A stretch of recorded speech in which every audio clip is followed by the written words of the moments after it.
Oke, selanjutnya modul 7 yaitu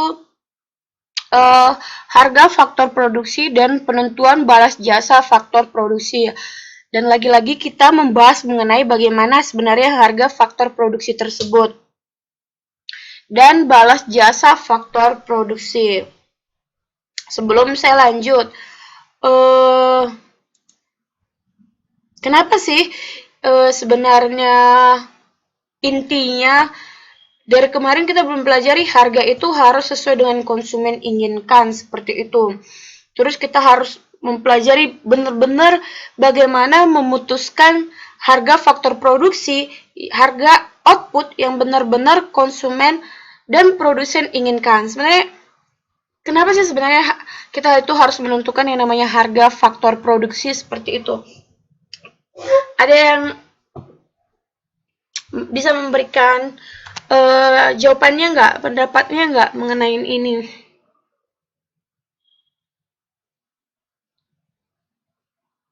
Woyo, woyo.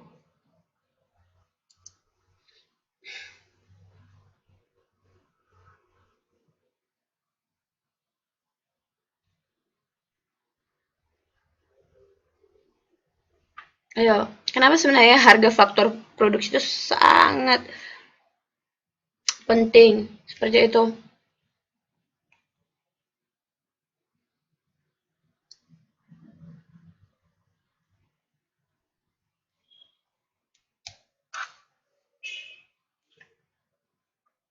Ayo.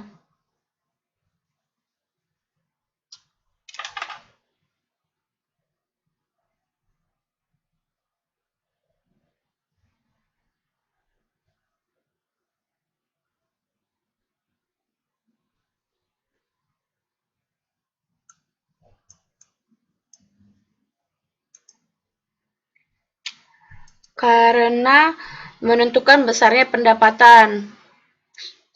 Ya, oke. Salah satu faktor mendapat keuntungan yang maksimum. Iya, aduh. Iya, ini jawabannya benar banget. Makasih ya Mbak. Ini tandanya Mbak dari kemarin-kemarin serius banget. Makasih ya. Iya, benar.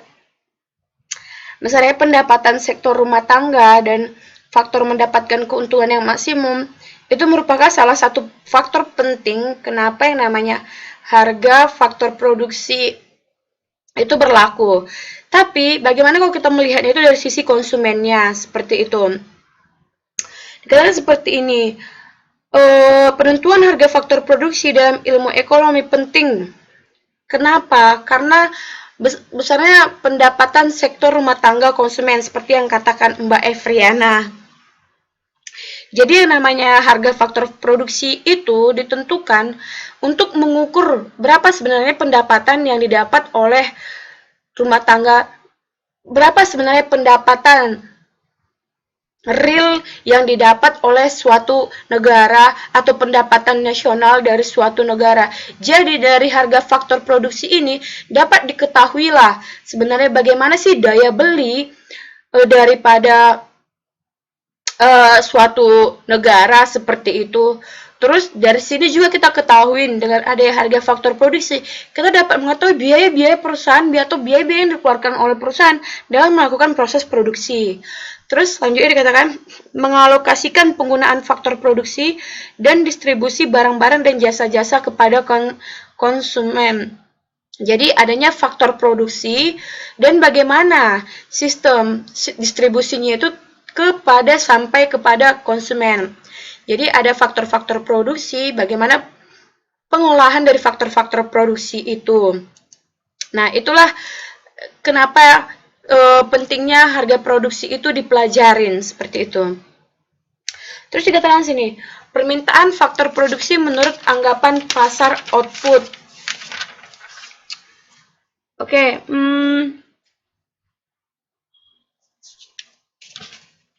dikatakan seperti ini.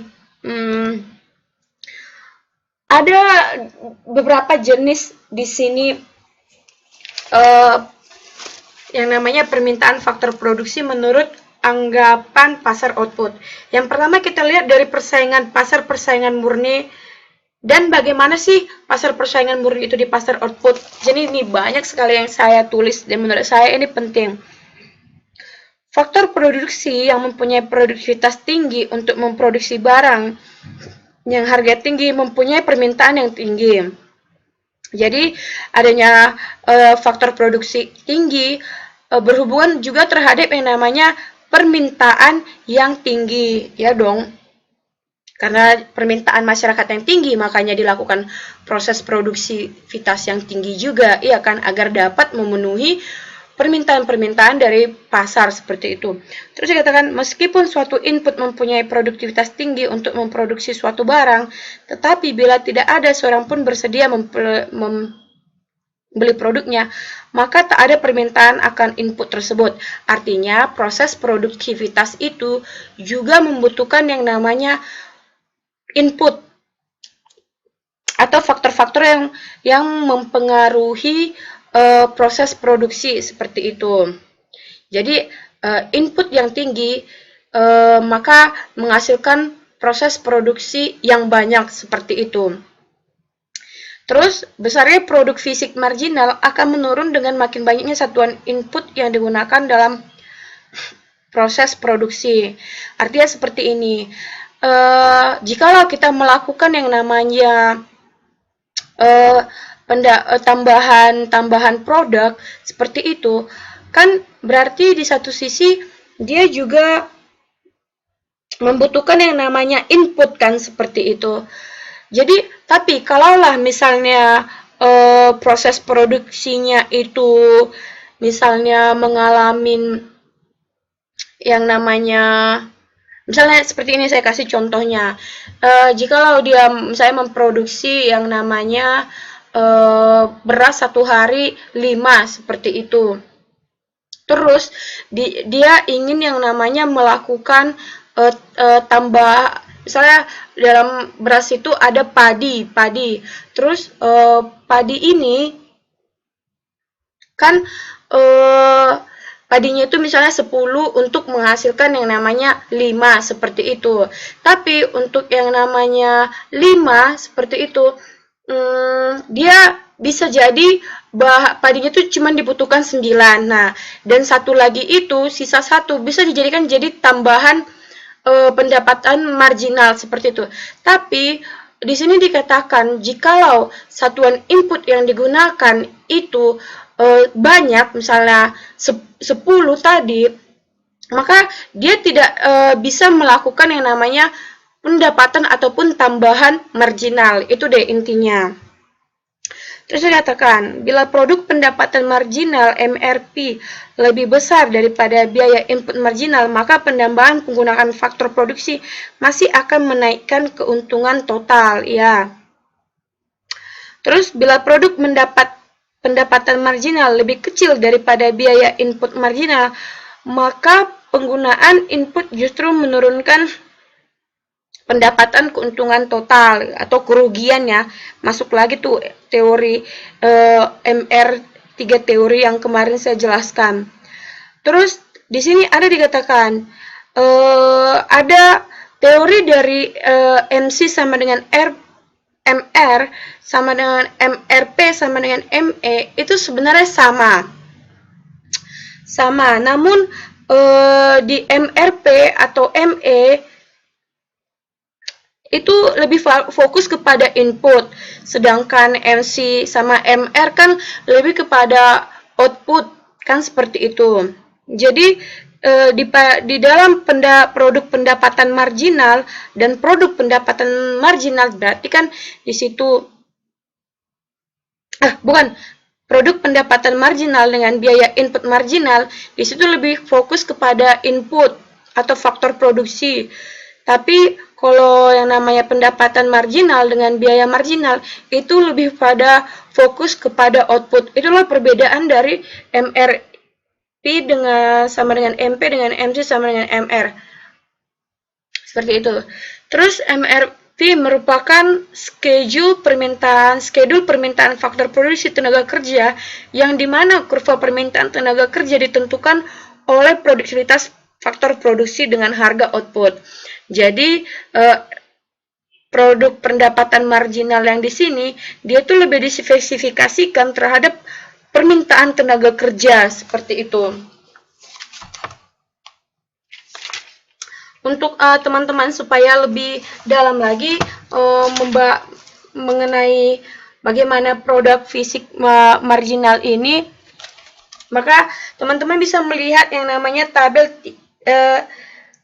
7.2 halaman 7.5. Di situ ada yang namanya satuan input tenaga kerja. Untuk satu, maka produk total yang dihasilkan 16. Untuk dua, dia lebih pada 29, seperti itu.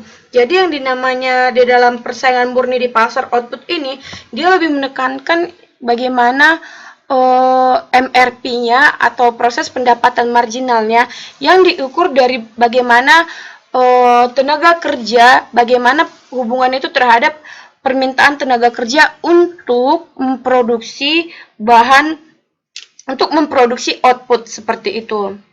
Terus dikatakan seperti ini, bila harga output naik, maka kurva permintaan input bergeser ke kanan.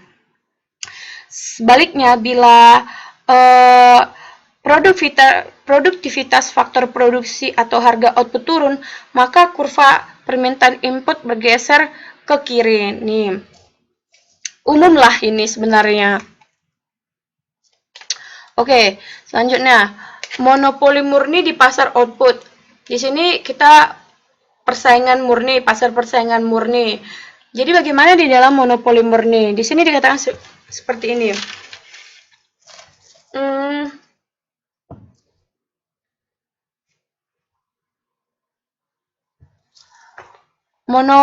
Perusahaan monopoli mempengaruhi harga pasar dengan mengubah kuantitas output yang ditawarkan. Ya, seperti yang minggu lalu ya. Untuk lebih detailnya mengenai ini, teman-teman bisa baca monopoli murni kemarin lah. Yang hari Rabu kemarin saya jelasin.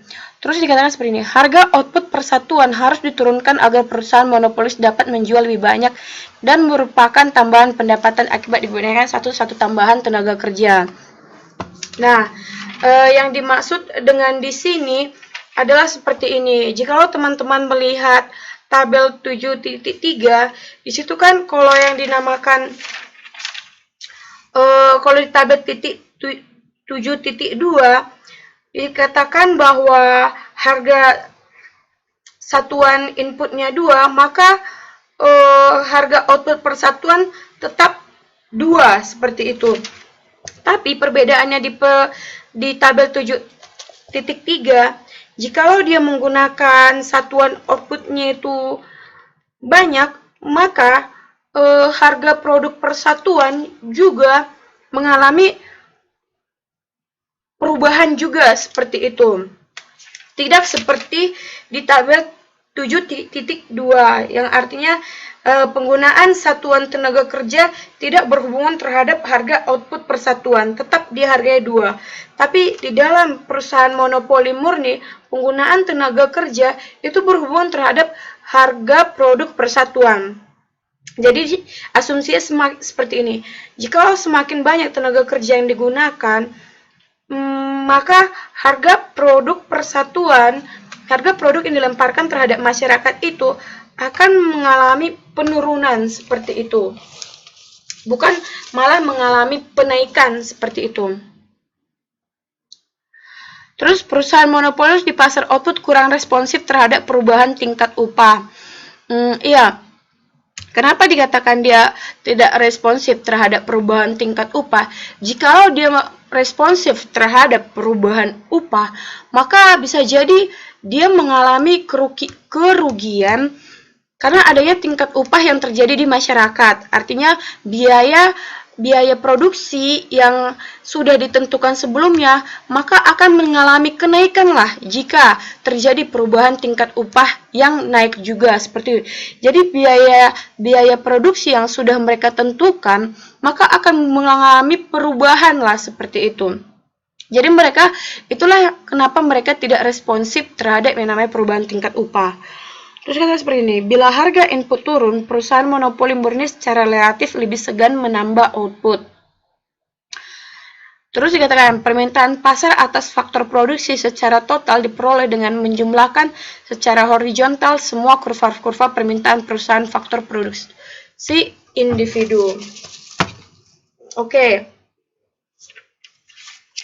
Jadi intinya sih di sini sih bagaimana monopoli murni di pasar output itu seperti yang saya katakan tadi, bagaimana hubungannya itu terhadap satuan input dan harga per satuan produk tersebut.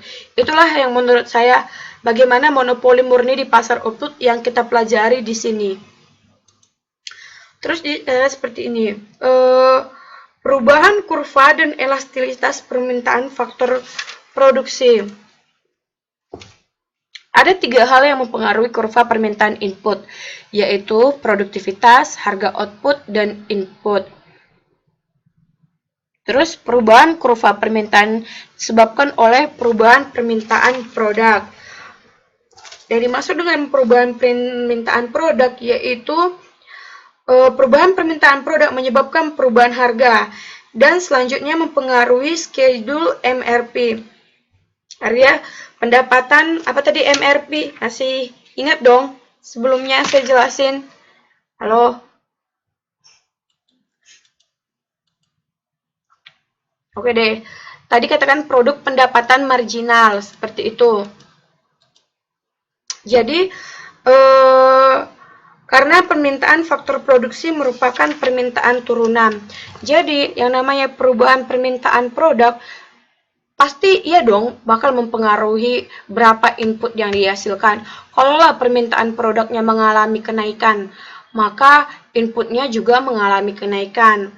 Jika permintaan produknya mengalami penurunan, maka inputnya juga mengalami penurunan. Itu aja sih. Terus perubahan produktivitas. Jadi yang namanya produktivitas di sini artinya kuantitas faktor produksi lain yang digunakan bersama dengan faktor tersebut, tingkat teknologi dan perbaikan kualitas faktor produksi itu sendiri. Jadi adanya perubahan produktivitas yang menyebabkan bahwa kurva permintaan input itu juga berubah. Terus harga faktor produksi lain atau berarti di sini bagaimana lah harga-harga misalnya input-input ataupun harga-harga output-output dari para pesaing. Nah, dengan adanya harga-harga kembali lagi kepada harga persaingan, maka kurva permintaan input mengalami perubahan. Dikatakan seperti ini, bila antara faktor produksi adalah komplementer, yaitu saling melengkapi dalam proses produksi suatu produk yang dalam situasi khusus faktor tersebut dikombinasikan secara proporsional, maka penurunan harga suatu faktor produksi akan menyebabkan kenaikan permintaan dan juga menaikkan permintaan faktor produksi komplemennya. Sementara harga produksi komplemennya tetap. Jadi itulah yang dikatakan hubungan antara faktor produksi. Oke.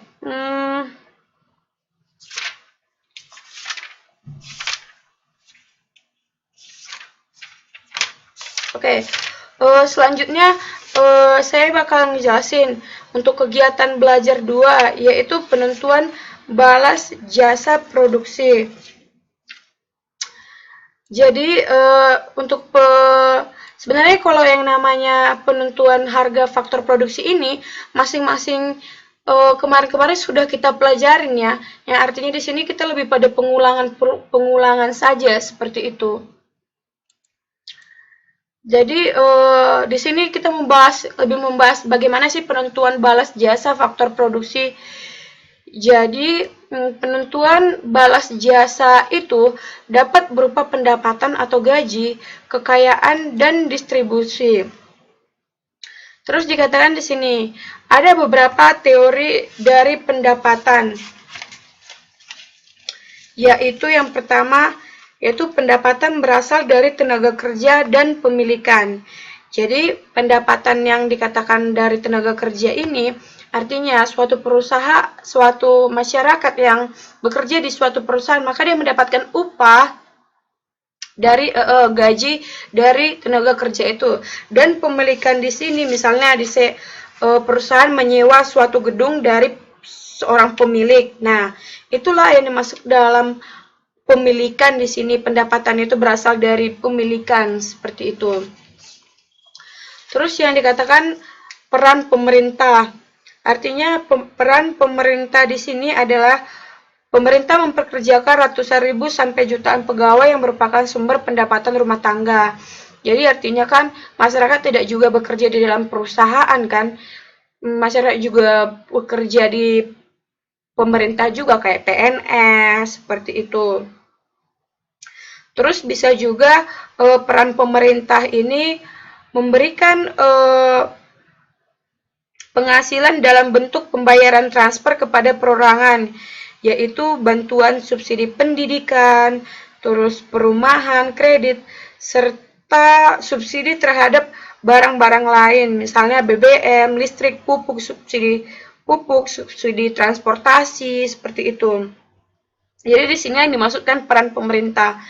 Ada yang namanya memberikan gaji, ada juga yang namanya penghasilan itu perannya itu dalam bentuk subsidi seperti itu. Terus harta, harta di sini berasal dari bunga atau dividen atau obligasi seperti itu dari saham perusahaan. Itulah yang menjadi salah satu pendapatan yang didapat seperti itu. Terus ada yang dinamakan bahwa distribusi pendapatan dan kekayaan. Nah, di distribusi pendapatan dan kekayaan ini merata atau tidaknya distribusi pendapatan seseorang ataupun di suatu negara itu digunakan dengan menggunakan kurva Lorenz. Ini terkenal banget loh. Sampai sekarang teman saya ada melakukan penelitian kurva Lorenz dan koefisien Gini ini. Teman-teman bisa juga deskripsinya membahas mengenai kurva Lorenz atau koefisien Gini ini. Apa sih sebenarnya kurva Lorenz ini? Kurva Lorenz adalah garis diagonal yang menunjukkan distribusi pendapatan sepenuhnya merata. Jadi garis yang menentukan bagaimana sih sebenarnya distribusi pendapatan di suatu negara. Teorinya ada gini, jika melengkung atau cembung ke arah kanan bawah, maka semakin tak merata distribusi pendapatan. Itu teorinya. Artinya, jikalau dia di bawah daripada garis itu melengkung, maka distribusi pendapatan tidak merata. Namun, jikalau dia melengkung ke arah kanan, ke kiri, atas, maka distribusinya itu bisa dikatakan merata, malahan bisa dikatakan di atas rata-rata seperti itu. Jadi garis inilah sebagai yang menentukan bagaimana distribusi pendapatan di suatu negara seperti itu. Terus yang kedua diukur juga melalui koefisien Gini. Koefisien Gini dihitung dengan membagi area yang terletak antara kurva Lorenz dengan garis diagonal dengan area segitiga yang berada di sebelah kanan bawah.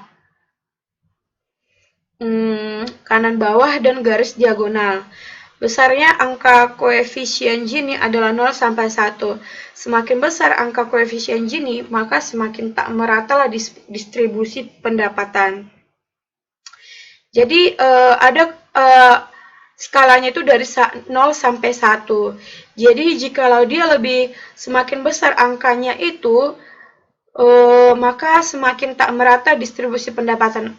Mengenai teori pendapatan ini, teman-teman bakal mungkin membahas itu di ekonomi makro lebih dalamnya lagi ya.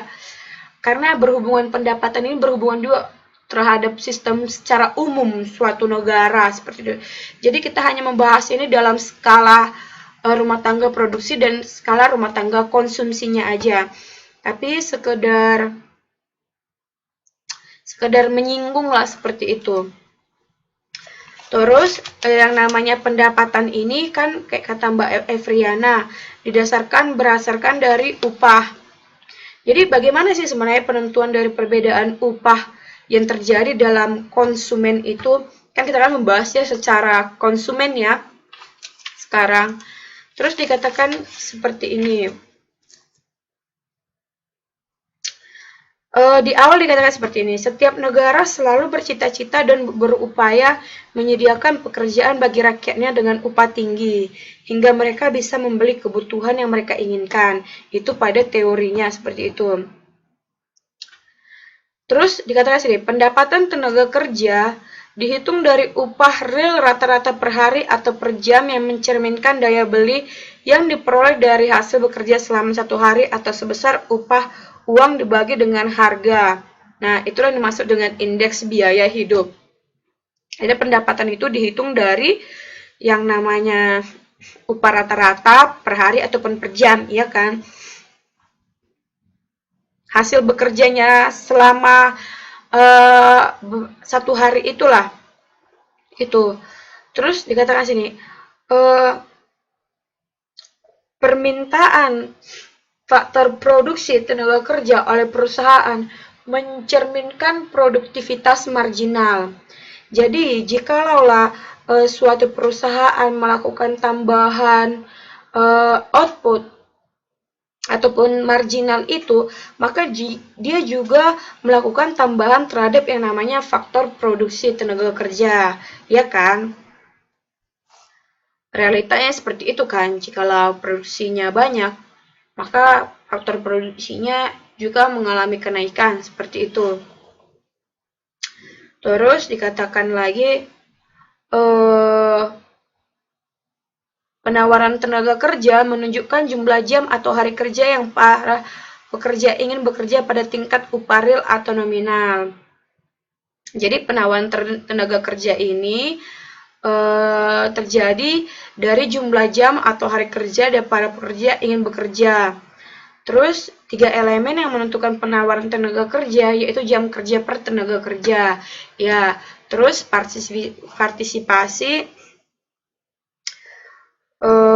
tenaga kerja.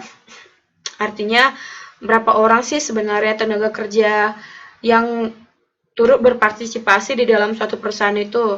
Terus yang migrasi, nah, yang migrasi inilah jikalau suatu negara kekurangan tenaga kerja, jikalau sementara tersedia cukup banyak kesempatan kerja di suatu negara, nah itulah yang menimbulkan bagaimana penawaran tenaga kerja. Seperti Taiwan ini kan, di sini banyak sekali membutuhkan yang namanya tenaga kerja, adanya kesempatan kerja, maka dibutuhkanlah banyak-banyak migrasi dari berbagai negara, tidak juga termasuk juga Indonesia, termasuk juga Filipina, termasuk juga Vietnam, dari Amerika juga datang bekerja di sini. Banyaklah dari negara Taiwan ini termasuk negara yang memberikan kesempatan kerja yang banyak ya, sehingga bisa dikatakan di sini banyak-banyak pendatang-pendatang dari banyak-banyak negara seperti itu. Terus perbedaan upah.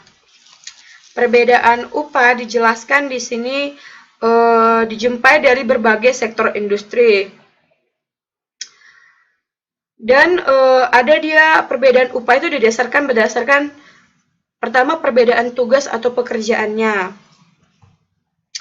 Jadi contohnya pegawai pembersih kaca pada gedung bertingkat tinggi, upah realnya lebih tinggi daripada pegawai kebersihan gedung yang tugasnya membersihkan lantai gedung yang sama. Itu karena apa? Perbedaan tugasnya itu kan ke pegawai pembersih kaca bertingkat tinggi lebih resikonya itu lebih besar, maka adanya perbedaan upah di situ. Terus perbedaan individu, dikatakan bahwa adanya masing-masing dari masyarakat itu bagaimana sih sebenarnya, misalnya dia eh, misalnya ahli hukum atau pengacara atau insinyur itu lebih besar gajinya eh, daripada perbedaan daripada misalnya kayak pegawai pembersih tadi itu lebih spesifik lah terhadap individunya, perbedaan individunya seperti itu. Di sini dikatakan ini menyangkut keputusan untuk mengakumulasi modal manusia atau human capital berupa stok keterampilan dan pengetahuan yang berguna dalam proses pendidikan dan pelatihan. Jadi perbedaan individu di sini lebih dispesifikkan dia kepada skill dan kemampuannya seperti itu. Terus rente. Nih saya mau tanya sama teman-teman, ada nggak yang bisa ngejelasin apa sih rente yang dimaksudkan di sini? Kenapa rente termasuk dalam perbedaan upah? Ayo, siapa yang bisa ngejawab saya? Belum pada tidur kan? Ayo.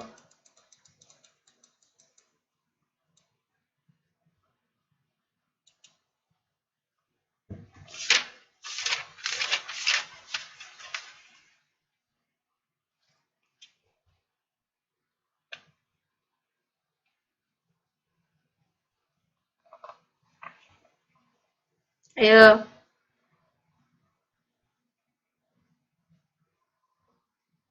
Orang yang mempunyai bakat lebih akan mendapatkan penghasilan lebih tinggi dibandingkan yang biasa saja. Ya, jadi di sini kalau di perbedaan individu kan dia mempunyai kemampuan, skill seperti itu. Tapi di dalam rente ini dia manusia itu dinilai dari yang namanya bakat yang dia milikin seperti itu.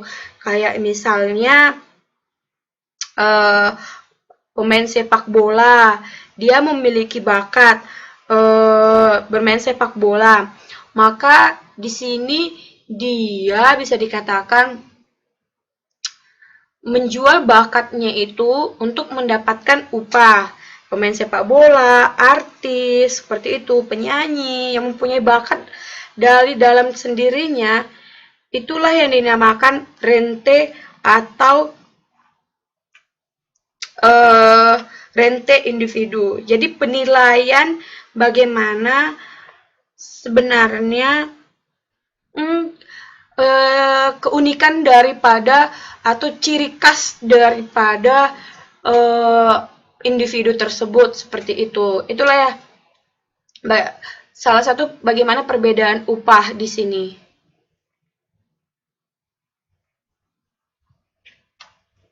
Perbedaan upah bisa saja terjadi jika mereka mempunyai skill dan kemampuan fisik maupun kepintaran yang ya disinilah yang dimaksud dalam Mas Supianto katakan itu perbedaan individu.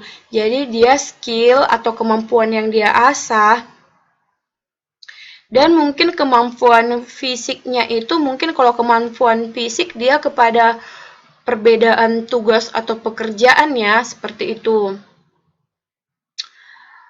Dan kepintaran menurut saya bisa jadi dirente sih. Seperti itu. Oke deh. Selanjutnya yang menjadi penentuan balas jasa faktor produksi itu tanah, kapital, rente, dan bunga. Tanah dan rente. Tanah merupakan faktor produksi bagi setiap usaha bisnis, ya iya dong. Kalau dia nggak punya tanah, di mana dong proses produksinya terjadi?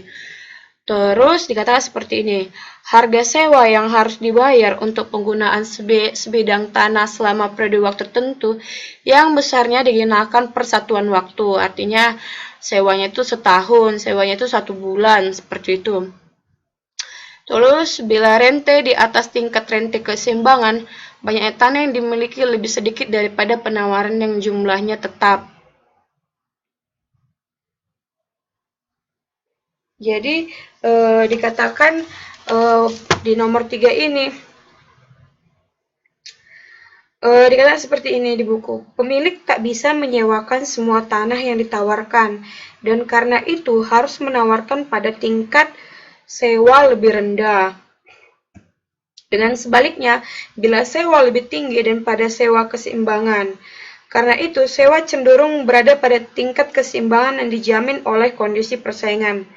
Hanya pada harga persaingan di mana kuantitas tanah yang ditawarkan oleh disewakan tepat sama dengan kuantitas tanah yang diminta oleh disewa, maka pasar persewaan tanah berada dalam keseimbangan. Jadi di sini rente yang dimaksudkan adalah bagaimana sih sebenarnya nilai harga suatu tanah itu dilihat seperti itu. Jadi di sini mengikuti harga sewa pasar secara umum lah, bagaimana penentuan dari harga tanah sebenarnya. Seperti itu kalau dari sini dijelasin ya. Oke, terus yang selanjutnya ada kapital dan bunga. Dikatakan bahwa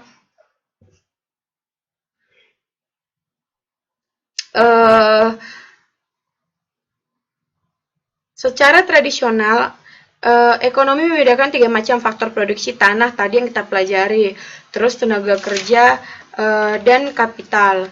Dua pertama disebut faktor produksi primer yang penawarannya ditentukan di luar pasar. Namun, dibedakan input diproduksi oleh manusia yaitu kapital. Kapital atau barang kapital tak bisa dipakai lagi setelah beberapa tahun, tetapi ada juga yang dapat digunakan sampai puluhan tahun. Barang kapital merupakan input dan sekaligus output. Nah, saya mau tanya nih, di pertemuan yang kedua, saya sudah pernah menjelaskan yang namanya barang kapital seperti itu. Terus dikatakan di sini juga barang kapital bisa merupakan input juga output. Ada yang masih ingat nggak barang kapital itu apa? Ayo.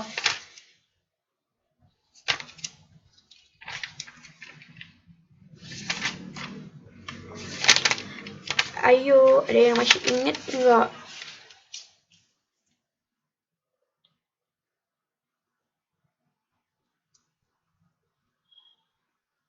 Barang yang digunakan untuk kelangsungan produksi. Oke, ada lagi yang mau menjawab?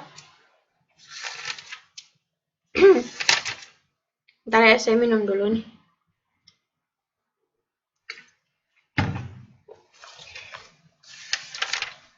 Ada lagi yang mau menjawab barang kapital itu apa?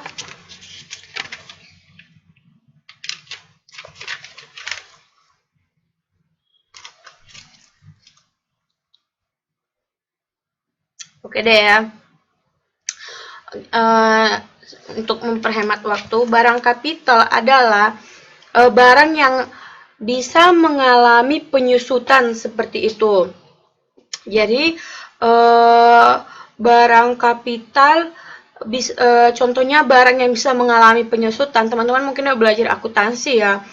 Artinya peralatan produksi bisa mengalami penyusutan. Semakin lama dia dipakai, semakin sering dia dipakai, maka biaya penyusutannya itu juga bakal semakin tinggi. Artinya seperti itu. Artinya adalah yang namanya di sini yang dinamakan oleh produktivitas atau perbedaan dari jikalau dia dipakai setahun dengan perbedaan jika dia dipakai 2 tahun, misalnya dalam penggunaan mesin seperti itu.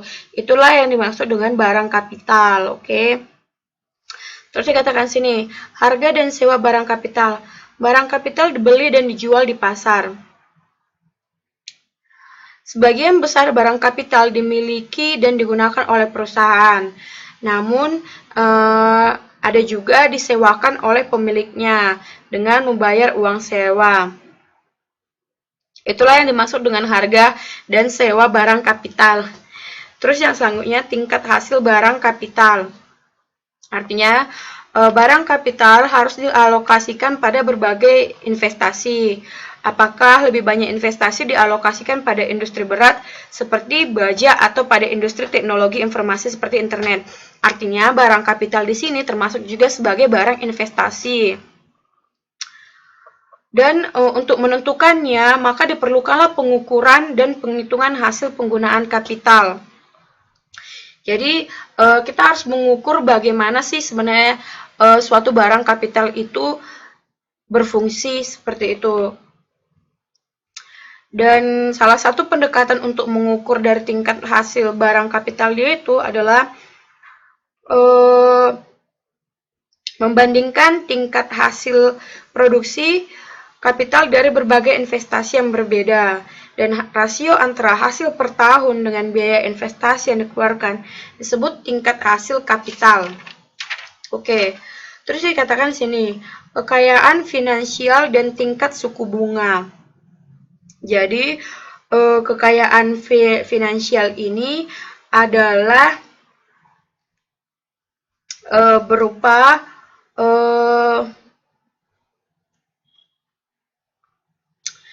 bunga seperti itu, berupa kekayaan yang tidak berwujud seperti itu, seperti pinjaman, bunga, obligasi, deposito saham. Itu adalah kekayaan finansial. Misalnya di suatu perusahaan, bank lah, terus ada mahasiswa melakukan pinjaman, maka pinjaman itu adalah kekayaan finansial dari bank tersebut. Itulah dimaksud dalam kekayaan finansial. Jadi kekayaan finansial itu tidak bersifat berwujud. Kalau berwujud atau tangible kan seperti komputer, peralatan, bangunan pabrik, seperti itu. Tapi kalau kekayaan finansial itu lebih kepada lembar-lembar kertas lah, kayak tadi obligasi yang saya jelaskan. Oke, lanjut. Keuntungan dan faktor mempengaruhi. Keuntungan merupakan hasil implisit. Hasil implisit yang dimaksud di sini adalah hasil yang didapat dari proses produksi perusahaan tersebut. Artinya itu adalah hasil mandiri yang didapatkan oleh perusahaan. Itulah yang dimaksudkan implisit. Seperti itu. Terus, faktor yang mempengaruhi merupakan kombinasi beberapa elemen. Misalnya, harga produk dikalikan dengan... Jadi, keuntungan ini merupakan kombinasi-kombinasi dari beberapa elemen. Misalnya, salah satu elemennya yaitu harga produk minggu lalu dikalikan dengan kuantitas. Itu kan menghasilkan pendapatan total. Jadi, harganya dikalikan dengan berapa jumlah yang dijual, itulah pendapatan totalnya. Namun, untuk mendapatkan keuntungannya itu, selisih dari pendapatan total dengan biaya total lah yang merupakan menjadi keuntungan. Nah, terus dikatakan karena mengandung berbagai macam elemen resiko, maka keuntungan perusahaan merupakan komponen paling rapuh dalam pendapatan nasional. Nah, di sini ada yang bisa jelasin sama saya nggak? Kenapa dikatakan bahwa keuntungan perusahaan merupakan komponen paling rapuh dalam pendapatan nasional? Ada yang bisa jelasin sama saya nggak?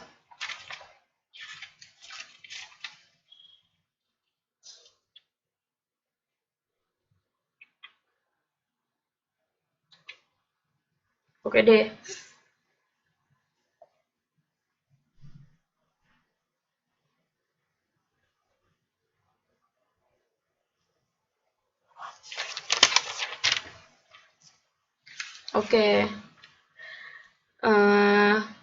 Oke, karena mengandung berbagai macam resiko.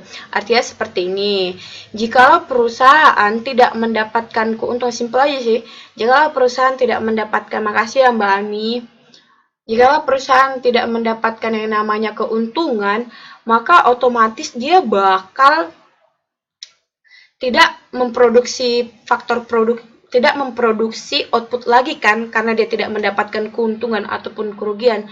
Perusahaan kan yang namanya melakukan proses produksi kan menginginkan yang namanya keuntungan, dan jikalau tidak ada keuntungan, maka lebih baik dia menutup perusahaannya seperti itu. Nah, jikalau dia menutup perusahaannya, maka terjadilah yang namanya apa sih PHK besar-besaran seperti itu kan, pemutusan hubungan kerja, artinya tenaga-tenaga kerja yang dulunya dipakai tidak mendapatkan pekerjaan ataupun pengangguran. Nah, jadi jikalau pengangguran, maka pendapatan nasional juga akan tidak merata seperti itu kan, karena banyaknya tenaga kerja yang mengalami PHK seperti itu. Nah, itulah kenapa hubungan dari keuntungan perusahaan, terus hubungannya terhadap pendapatan nasional, seperti itu. Simple sih. Jadi kalau perusahaan tidak mengalami keuntungan, maka tenaga kerja akan di PHK. Jadi kalau di PHK, maka tidak mendapatkan pendapatan. Nah, dengan tidaknya mendapatkan pendapatan itu berpengaruh juga terhadap pendapatan nasional ataupun pendapatan keseluruhan, seperti itu. Jadi kalau misalnya berhubungan dengan pendapatan nasional, berhubungan juga terhadap daya beli masyarakat. Jadi penentuan harga faktor produksi terhadap barang yang lain juga berhubungan. Jadi semuanya itu berhubungan loh. Apa yang kita pelajarin ini seperti itu. Terus keuntungan merupakan balas jasa dan inovasi. Jadi balas jasa atas inovasi ataupun pengembangan produk ini ataupun Inovator di sini katakan artinya mempunyai visi, keaslian, dan keberanian untuk menggunakan ide-ide baru dalam bisnis. Nah, jikalau dia melakukan ide-ide baru di dalam bisnis, artinya dan idenya itu bisa diterima oleh masyarakat, maka masyarakat akan membeli lebih banyak lagi faktor-faktor output tersebut, sehingga menghasilkan keuntungan dari keuntungan kepada perusahaan, seperti itu. Oke, terakhir. Teori kapital dan suku bunga. Terus dikatakan di sini ada dua teori, teori kapital dan suku bunga. Yang pertama, penambahan hasil yang semakin berkurang dan permintaan kapital. Di sini dikatakan bila suatu negara mengorbankan konsumsi sekarang untuk mengakumulasikan modal hingga proses produksi makin dilakukan secara tak langsung, maka diperkirakan mengalami hukum penambahan hasil yang semakin berkurang. Jadi itulah hubungan antara kapital. Terus dikatakan yang kedua, penentuan tingkat suku bunga dan hasil kapital. Jadi dikatakan bahwa penentuan tingkat suku bunga ini artinya tingkat suku bunga yang ada di dalam masyarakat itu merupakan suatu patokan bagaimana barang kapital. Jadi tingkat suku bunga yang berlaku di dalam masyarakat artinya itu berhubungan terhadap yang namanya hasil kapital, seperti itu. Untuk lebih jelasnya lagi, teman-teman bisa membaca di halaman 7.37.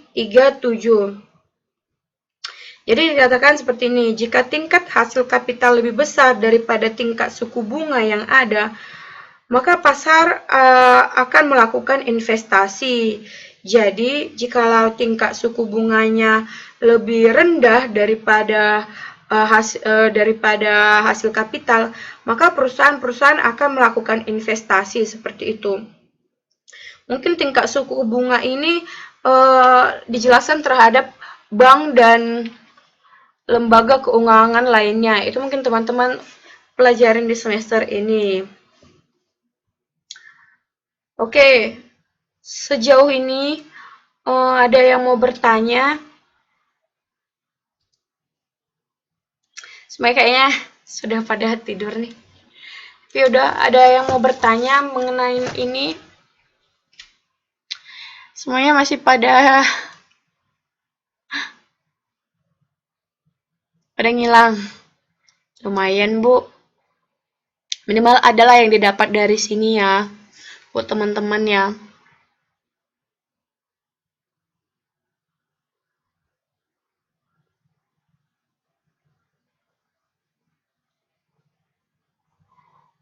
Oke.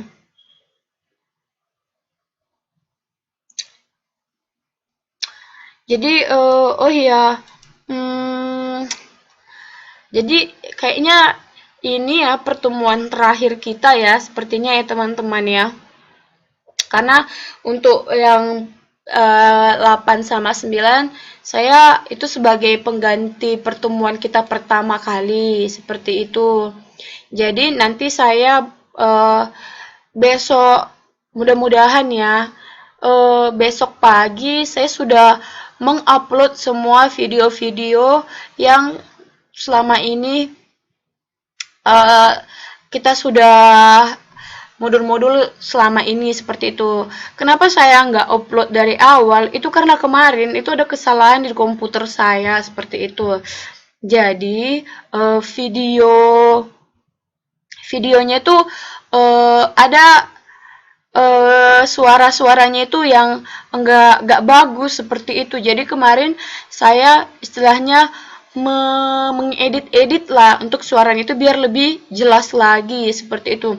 Jadi mudah-mudahan besok semuanya itu sudah saya upload termasuk terhadap modul terakhir seperti itu.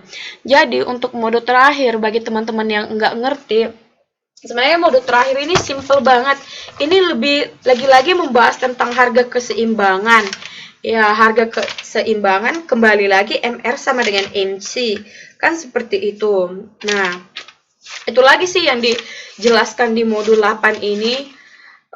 Tapi mungkin di sini dia lebih sedikit menyinggung terhadap ekonomi makro seperti itu. Jadi ntar saya buat videonya termasuk dalam yang modul 9 bagaimana mikroekonomi daya listrik, bagaimana sebenarnya listrik itu berpengaruh terhadap sistem pasar. Sebenarnya itu sih.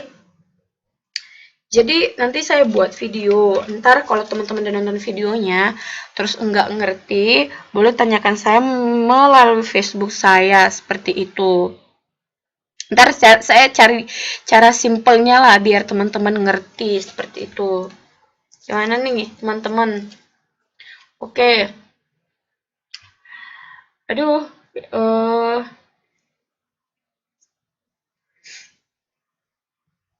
bagaimana nih persiapannya? Semuanya masih semangat nggak? Atau sudah loyo nih?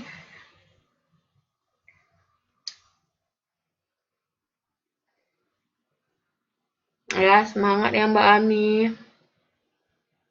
Masih. Mbak Kusmiati sampai berteriak deh. Masih. Oke. Selainnya kayaknya udah pada tidur nih. Yang datang cuma Mbak Ami, Mbak Evriana, Kusmiati, Mbak Tris, terus Mas Arik dan Mas Supianto. 5 watt belum tidur. Oke. Gimana ya? Saya sih sebenarnya pengen buat kelas lagi sih sama teman-teman, tapi kelasnya itu lebih pada kita bahas soal seperti itu. Jadi saya mau memberikan kelas sama teman-teman, jadi kita lebih membahas soalnya itu kayak soal-soal prediksi lah yang bakal keluar di ujian. Tapi jikalau saya buat pertemuan lagi, bakal ngeganggu teman-teman juga belajar seperti itu. Yang ngeganggu teman-teman, padahal kan teman-teman juga mempersiapkan nggak cuma pengantar ekonomi mikro juga kan sebenarnya ujiannya seperti itu. Banyak juga, ada 6. Jadi kita kayak ngebahas soal hitung-hitungan juga seperti itu sih. Tapi apa nggak mengganggu sama teman-teman nih? Bantu banget, Bu. Enggak lah, enggak, Bu. Oke deh, berarti eh, hari Rabu depan ujian ekonomi mikro kan Menurut saya, kenapa ekonomi mikro itu diujiankan di hari kedua, itu artinya teman-teman butuh persiapan yang lebih banyak lagi untuk ujian. Dan menurut saya, kalau teman-teman nggak persiapannya banyak, pasti soalnya tuh payah banget. Jadi, itulah kenapa dibuat di hari kedua. Artinya teman-teman harus butuh ekstra belajar lagi untuk ini. Padahal kalau kita pikir-pikir kan statistika sama akuntansi kan lebih payah lagi tuh. Tapi kenapa sih mereka nggak di hari yang kedua? Kenapa kita yang di hari yang kedua? Itu artinya kita butuh persiapan dan butuh banyak persiapan untuk ekonomi mikro ini supaya entar nanti nggak payah banget. Ini nggak ngerti, ini nggak apa. Kayak kemarin kata Mbak Widya, katanya senior bilang ujian ekonomi mikro payah banget, katanya gitu. Jadi berarti karena payah banget itu makanya lah dibuat di yang nomor hari minggu kedua. Artinya teman-teman butuh persiapan ekstra untuk ujian tersebut. Seperti itu. Keduanya kok bareng ya Bu, bikin nambah mumet, saya nggak tahu. Dari pusat kali. Nah, oleh karena itu saya buat kelas yaitu hari Rabu depan atau Rabu 2 minggu lagi nih, menurut teman-teman. Atau Rabunya 2 kali. Gimana menurut teman-teman?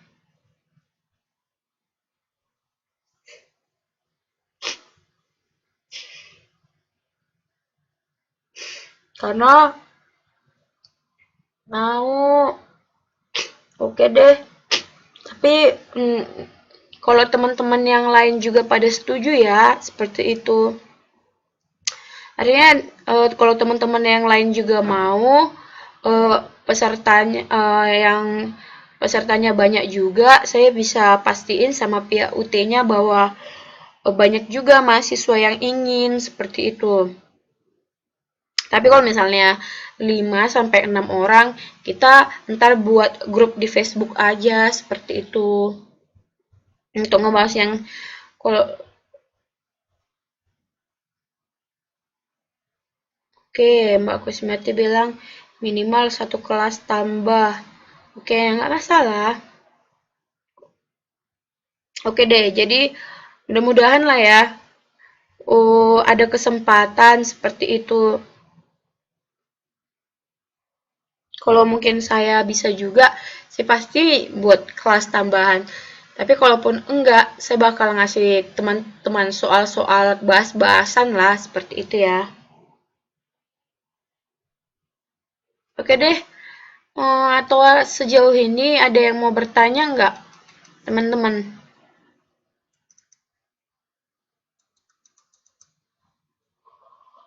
Ada yang mau bertanya nih?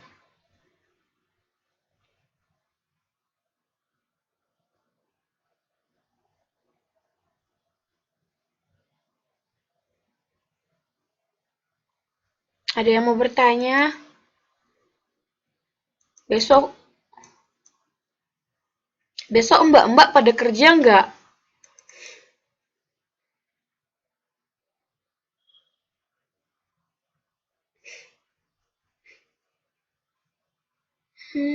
Kerja kerja terus. Ya udah deh. Tetap semangat ya, Mbak Fismiati. Aku libur. Datang ke Pengcia, Mbak, kalau libur.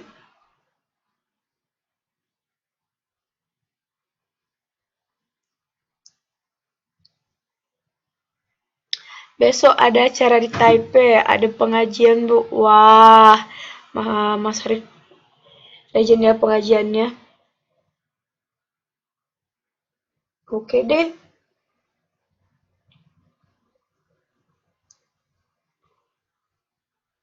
Oke. Baiklah, semua udah pada capek nih. Ya udah, makasih ya yang buat teman-teman bertujuh. Makasih buat Mbak Ami, Mbak Efriana, Mbak Kusmiati, Mbak Tris, Mas Arik, Mas Supianto udah meluangkan waktunya malam-malam ini. Oke deh, kalau teman-teman mau buat tambahan kelas lagi, kabarin saya saja di Facebook ya, biar saya buat kelasnya seperti itu. Oke, semua udah pada capek, semuanya udah pada capek. Mat istirahat aja. Nah, bye-bye.